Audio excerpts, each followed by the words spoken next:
आणि या ठिकाणून आपल्या महाराष्ट्रातल्या शेतकऱ्याला अंदाज देणार आहे. राज्यात आता म्हणजे खूप दिवस झालं म्हणजे राज्यात आपल्या महाराष्ट्रामध्ये अवकाळी पाऊस चालू आहे, दररोज भाग बदलत चालू आहे. तर आज 7 आणि 8 तारखेला म्हणजे 8-9 तारखेला आता ते अवकाळी पाऊस आता कोल्हापूरमध्ये पश्चिम महाराष्ट्राकडे जाणार आहे म्हणून हा अंदाज लक्षात यायचा. पण राज्यातल्या सर्व शेतकऱ्याला सांगू इच्छितो की ज्यांचा कांदा काढणी चालू आहे, हळद काढणी चालू आहे, भुईमूग काढणं चालू आहे, तर तुम्हाला एक सांगू इच्छितो की तुम्ही काय करा, 11 मे पर्यंत तुम्ही तुमचा भुईमूग असेल, कांदा असेल काढून झाकण्याची तयारी ठेवा.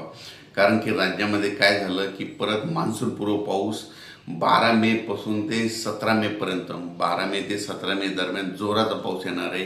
त्याच्यामध्ये वाऱ्याचं प्रमाण असणार आहे, विजाचं प्रमाण असणार आहे, गारपीट देखील असणार आहे. म्हणून हा अंदाज लक्षात द्यायचा. तो पाऊस सांगायचा झाला तर मध्ये जास्त म्हणजे आता हा जसा उत्तर महाराष्ट्राकडे, विदर्भात, मराठवाड्याकडे पाऊस पडला, तो जास्त म्हणजे दक्षिण महाराष्ट्राकडे जास्त पाऊस पडणार आहे.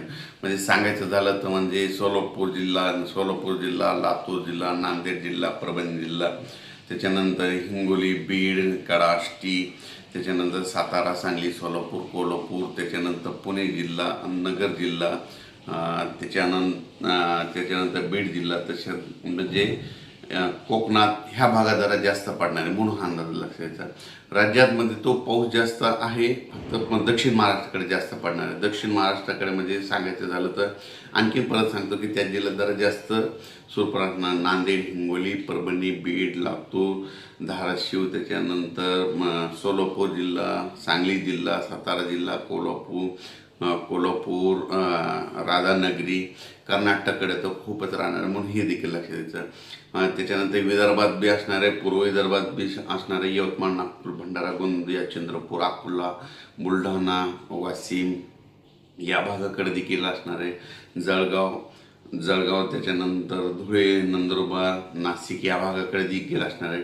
पण काय झालं नेमकं आता कांदा काय होणार आहे 12 तारखेपासून राज्यामध्ये, म्हणजे आता सर्व शेतकऱ्याचा कांदा काढणं झाकणं चालू आहे. तर सर्व शेतकऱ्याला माझी विनंती आहे, तुम्ही काय करा, 11 तारखेपर्यंत तुम्ही तुमचा कांदा चाळीमध्ये घालण्याची तयारी ठेवा. कारण की राज्यात 12 मे ते 17 मेच्या दरम्यान अवकाळीचं संकट आहेच म्हणून हे लक्षात द्यायचं. आणि परत एक शेतकऱ्याला सांगू इच्छितो की दरवर्षी मान्सून काय असतो, अंदमान बेटावर 19 मे कधी, 20 मे कधी 21ला येतो. तर यावेळेस अगोदरच मान्सून अंदमानवर येणार आहे म्हणून हे सगळ्यासाठी आनंदाची बातमी.